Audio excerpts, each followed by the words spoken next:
شیرک کٹنے کے باعث زندگی کا کیا سوال؟ شکل و صورت اور وضع قطع سے وہ کوئی سرکاری ملازم دکھائی دیتا۔ میں نے الٹ پلٹ کر لاش کا تفصیلی جائزہ لیا۔ اس نامعلوم شخص کی کلائی میں ویسٹ اینڈ واچ کی موجودگی اسے ایک آسودہ حال شخص ثابت کرتی۔ علاوہ ازیں اس کے گلے میں دل کی شکل والا ایک طلائی لاکٹ بھی دکھائی دے رہا تھا۔ مزید جامع تلاشی کے بعد اس کی پتلون کی ہپ پاکٹ میں سے 850 روپے کی نقدی بھی برآمد ہوئی۔ اس زمانے میں 850 روپے کوئی معمولی رقم نہیں تھی۔ مقتول کے ہاتھوں اور چہرے پر کسی تیزدھار آلے کے لاتعداد زخم موجود تھے۔ یوں معلوم ہوتا تھا جیسے وہ اپنے آپ کو دونوں ہاتھوں سے صفا قاتل کے مہلک وار سے بچانے کی کوشش کرتا رہا ہو۔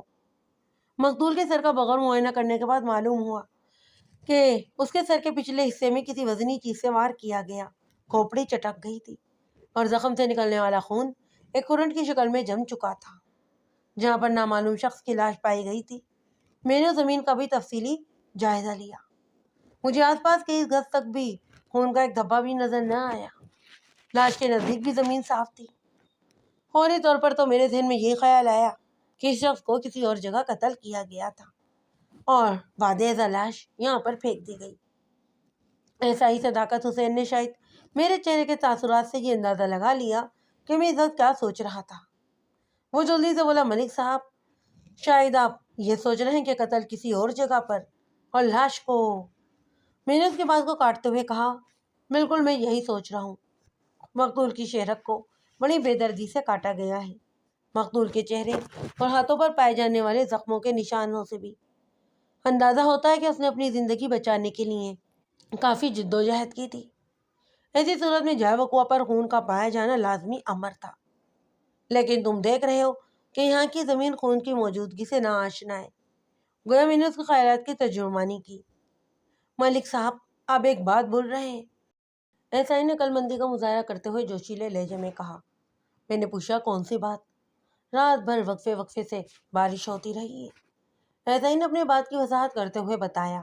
ایسی صورت میں جائے وقوع پر خون کے آثار پائے جانے کے امکانات نہ ہونے کے برابر ہی جاتے ہیں۔ میں نے پرسوچ انداز میں کہا، تمہاری بات میں وزن ہے صداقت حسین، لیکن میں پھر وہی کہوں گا کہ مقتول کو کسی اور جگہ قتل کرنے کے بعد یہاں پر پھینکا گیا ہے، اور یہ کہ اس نامعلوم شخص کو موت کے گھاٹ اترے ہوئے بھی کم از کم 36 گھنٹے گزر چکے ہیں۔ ایسا ہی الجھی ہوئی نظر سے مجھے دیکھنے لگا۔ میں نے کہا، زیادہ الجھنے کی ضرورت نہیں، اس نقطے پر ہم بعد میں بات کریں گے، پہلے ضروری کام نپٹا لیں۔ جیسے آپ کی مرضی جناب، ایسائی نے سرسری انداز میں کہا اور میری ہدایت کے مطابق عمل کرنے لگا۔ میں نے پہلی فرصت میں جائے وقوع کا تفصیلی نقشہ تیار کیا۔ اس سلسلے میں ایسائی نے میری بھرپور مدد کی۔ اس کے بعد میں نے سرکاری فوٹوگرافر کو بلوا کر مختلف زاویوں سے لاش کی چند تصویریں بنوائیں اور ضابطے کی کارروائی مکمل کرنے کے بعد لاش کو پوسٹ مارٹم کے لیے ضلع اسپتال بھیجا۔ موقع پر موجود افراد کے بیانات اور قصبے کے دیگر باخبر لوگوں سے ملنے کے بعد ایک بات تو پایا ثبوت کو پہنچ گئی تھی کہ مقتول ہمارے قصبے سے تعلق نہیں رکھتا تھا۔ وہ قصبے اور قصبے کے باسیوں کے لیے بالکل اجنبی تھا۔ مقتول کی تلاشی سے ایسی بھی کوئی بھی چیز برآمد نہیں ہوئی جس کی مدد سے اس کی شناخت ہو سکتی یا یہ معلوم ہو سکتا کہ وہ کہاں سے آیا ہے اور کس مقصد سے اس گھنے جنگل میں پہنچا تھا۔ بہرحال ایک بات تو طے تھی کہ نامعلوم مقتول کا قتل کسی راہزن کا کارنامہ نہیں تھا۔ ایسی صورت میں مقتول کی کلائی پر ویسٹ اینڈ واچ، گلے میں طلائی زنجیر والا قیمتی لاکٹ اور پتلون کی جیب میں 850 کی نقدی ضرور غائب ہو جاتی۔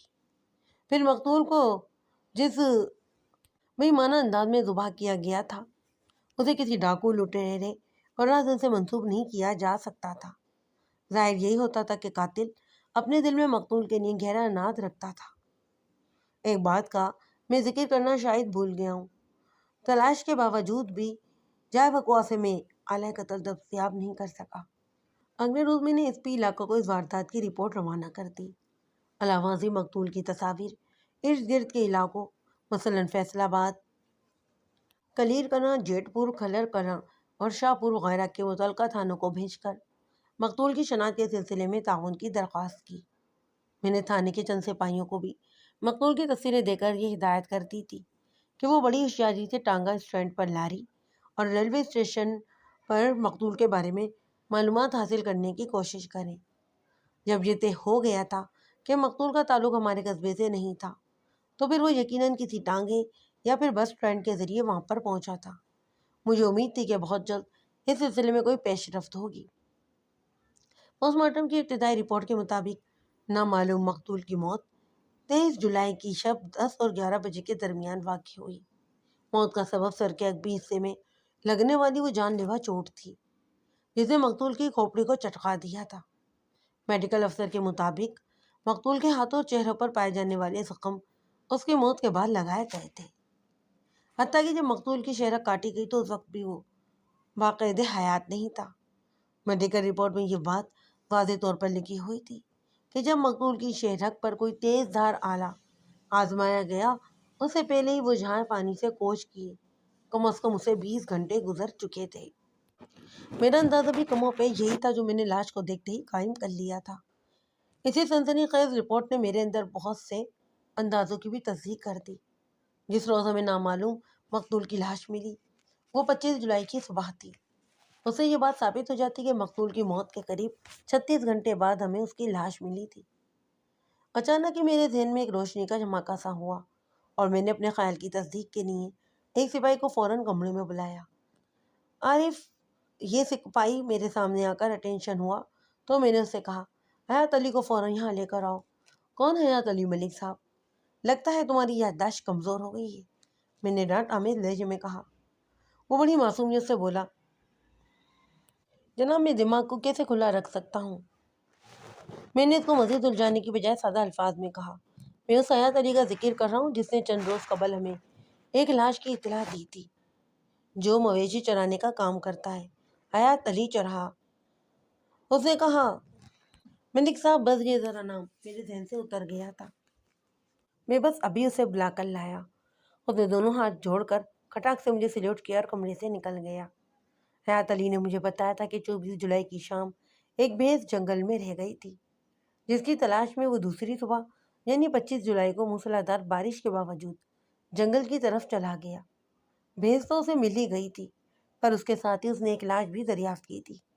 پوسٹ مارٹم رپورٹ یہ ظاہر کرتی تھی کہ مقتول 23 جولائی کی رات 10 اور 11 بجے کے درمیان موت کو گلے لگا چکا تھا۔ میں حیات علی سے صرف یہ تصدیق کرنا چاہتا تھا کہ 24 جولائی کا پورا دن وہ جنگل کے کس حصے میں مویشی چراتا رہا۔ عین ممکن تھا کہ اس نے یہ پراسرار نقل و حمل بھی دیکھی ہو۔ حیات علی سے 1 گھنٹے کی پوچھ تاچھ کے بعد بھی کوئی اہم بات معلوم نہیں ہو سکی جس سے تفتیش میں کوئی مدد ملتی۔ آخر میں نے اسے جانے کی اجازت دے دی۔ تھوڑی ہی دیر کے بعد حوالدار مرفت خان میرے کمرے میں آیا۔ اس کے چہرے پر دبا دبا جوش واضح دکھائی دے رہا تھا۔ مرفت خان سرخ و سفید رنگت کا مالک ایک صحت مند راست قد شخص تھا۔ میں نے اس کو کچھ بولنے سے پہلے ہی پوچھ لیا، خان صاحب بڑے خوش نظر آ رہے ہو، کوئی خاص بات؟ بہت ہی خاص خبر لایا ہوں جناب، وہ چہکا۔ میں سیدھا ہو کر بیٹھ گیا۔ بھئی ایسی کون سی خبر ہے؟ خبر ادھر باہر برآمدے میں بیٹھی ہے۔ میرے لہجے میں الجھن نمایاں تھی۔ وہ گڑبڑا گیا، جلدی سے بولا، ملک صاحب میرا مطلب ہے وہ لڑکا باہر برآمدے میں بیٹھا ہوا ہے۔ تم کس لڑکے کی بات کر رہے ہو مرفت خان؟ میری بات کا جواب دینے کے بجائے باہر کی جانب منہ کر کے وہ زور زور سے پکارنے لگا، او لکا پوری بچہ ادھر آ، اندر آؤ۔ اس کی پکار بڑی ہی فائدہ مند ہوئی۔ دوسرے ہی لمحے 12-13 سال کا ایک غریب صورت بچہ میرے کمرے میں داخل ہوا۔ مرفت خان نے اس بچے کا تعارف کرواتے ہوئے کہا، ملک صاحب اس کا نام پھوری ہے، یہ ادھر ریلوے اسٹیشن کے پلیٹ فارم پر مختلف چھوٹی موٹی چیزیں بیچتا ہے۔ میں نے کہا، تو تم اسے میرے پاس کیوں لائے ہو؟ یہ بہت ہی کام کی چیز ہے جناب، حوالدار مرفت خان نے وضاحت آمیز لہجے میں بتایا۔ اس نے چند روز قبل اس پردیسی مقتول کو ٹرین سے اترتے ہوئے دیکھا تھا۔ اس کے ساتھ ایک نوجوان لڑکی بھی تھی۔ اس سنسنی خیز انکشاف نے مجھے اس پوری نامی بچے میں دلچسپی لینے پر مجبور کر دیا۔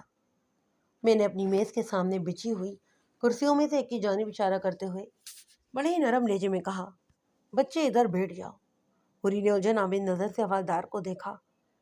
مرفت خان نے تائیدی لہجے میں کہا، شاباش، بیٹھ جاؤ، ملک صاحب جو سوال کرے نا اس کا ٹھیک ٹھیک جواب دو۔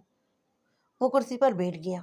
حوالدار کی زبانی مجھے معلوم ہوا کہ مقتول کی تصویر کو دیکھتے ہی پوری نے اسے پہچان لیا۔ اسے چند روز پہلے والے یہ دونوں ہی مسافر یاد آ گئے جو ٹرین سے اترے تھے اور اس نے ان کا سامان ٹانگا اسٹیٹ تک پہنچایا تھا۔ میں اپنا رویہ حد الامکان نرم رکھتے ہوئے پوری سے زیادہ معلومات حاصل کرنا چاہتا تھا، اسی لیے میں نے ادھر ادھر کی باتوں سے پوچھ گچھ کا آغاز کیا تاکہ اسے بھرپور انداز میں اعتماد حاصل کر سکوں۔ میں نے کہا، پوری، تمہارا یہ نام مجھے عجیب سا لگ رہا ہے، کیا یہ تمہارا اصلی نام ہے؟ نہیں جی، اصل نام تو غفور ہے۔ غفور سے غفوری اور پھر بگڑتے بگڑتے پوری بن گیا، بس اب یہی میرا نام ہے۔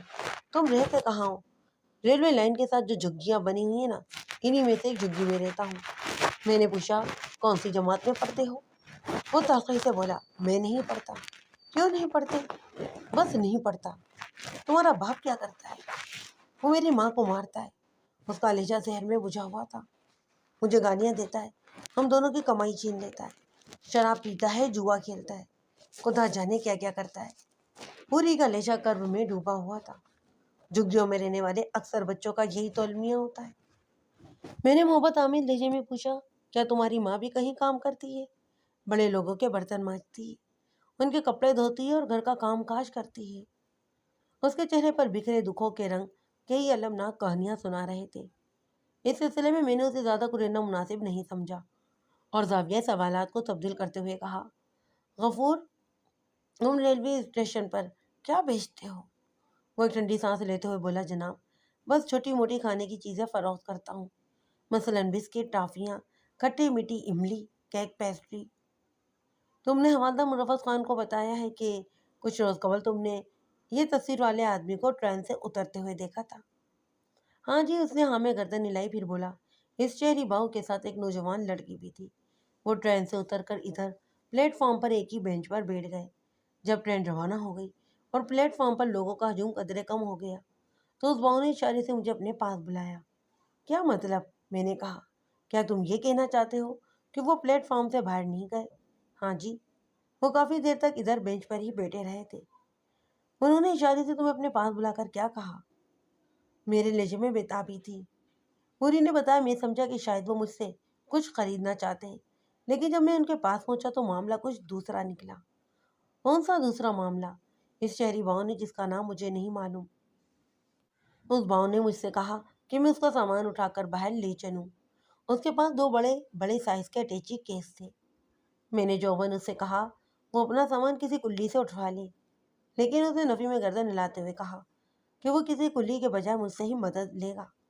اس نے مجھے یقین دلایا کہ وہ اس کام کا مجھے معاوضہ بھی دے گا۔ اس وقت تک ٹرین پلیٹ فارم سے روانہ ہو چکی تھی اور گھنٹے 1.5 گھنٹے تک کسی ٹرین کی آمد کی توقع بھی نہیں تھی۔ اسی لیے میں نے سوچا کہ اس شخص کی مدد کرنے میں کوئی حرج نہیں، اس طرح مجھے اضافی آمدنی بھی ہو جاتی۔ میں نے اپنا خواجہ چائے کی کیپٹن میں رکھا اور اس مسافر کا ایک اٹیچی کیس اپنے سر پر رکھ لیا۔ میں نے دوسرا اٹیچی کیس اٹھانے کے لیے ہاتھ بڑھایا تو اس نے منع کر دیا۔ وہ یہ اٹیچی کیس خود اٹھا کر میرے ساتھ ساتھ چلنے لگا۔ میں نے ان دونوں کو اسٹیشن کی عمارت کے باہر پہنچایا، اپنی محنت کا معاوضہ وصول کیا اور دوبارہ پلیٹ فارم پر چلا گیا۔ اس روز میں کافی دیر تک ان دونوں مسافروں کے بارے میں سوچتا رہا۔ تم ان مسافروں کے بارے میں کیا سوچتے رہے تھے؟ سب سے عجیب بات تو یہ تھی کہ اس شخص نے مجھے اس معمولی سے کام کا معاوضہ پورے 10 روپے دیا تھا، پوری نے بتاتے ہوئے کہا، جبکہ کلی یہی کام ₹1.25 میں کر دیتا۔ میں نے جب 10 روپے کا نوٹ لینے میں اس چارٹ کا مظاہرہ کیا تو اس بھائی نے کہا، رکھ لو، یہ تمہاری محنت کے علاوہ اس بات کا بھی معاوضہ ہے کہ تم اس کا ذکر کسی سے نہیں کرو گے۔ ابھی اور اسی وقت سے تم ہم دونوں کو بھول جاؤ گے۔ انہی باتوں کی وجہ سے میں خاصی دیر تک ان مسافروں کے بارے میں سوچتا رہا تھا۔ میں نے پوچھا، اور تم نے حسب وعدہ کسی سے ان مسافروں کا ذکر بھی نہیں کیا ہوگا؟ بالکل نہیں جناب، بالکل نہیں جناب، آج پہلی مرتبہ آپ کے سامنے زبان کھولی ہے، میں نے پرسوچ انداز میں کہا۔ پھر پوچھا، پوری، تم نے ان دونوں مسافروں کو اسٹیشن کی عمارت کے باہر کہاں چھوڑا؟ میں نے ان کا سامان ٹانگا اسٹینڈ پر پہنچایا تھا۔ کیا وہ ٹانگے میں بیٹھے تھے یا؟ میں نے جملہ ادھورا چھوڑ کر سوالی نظر سے پوری کی آنکھوں میں دیکھا۔ اس نے بتایا کہ میں نے ان دونوں کو ٹانگا اسٹینڈ پر چھوڑ کر 10 روپے کا نوٹ لے کر وہاں سے ہٹ گیا، لیکن چونکہ ان کے بارے میں میرے دل میں تجسس جاگ اٹھا تھا، اسی لیے پھل فروش کی دکان کی آڑ میں کھڑے ہو کر ان کو دیکھتا رہا۔ کچھ دیر تک تو وہ آپس میں ہی باتیں کرتے رہے،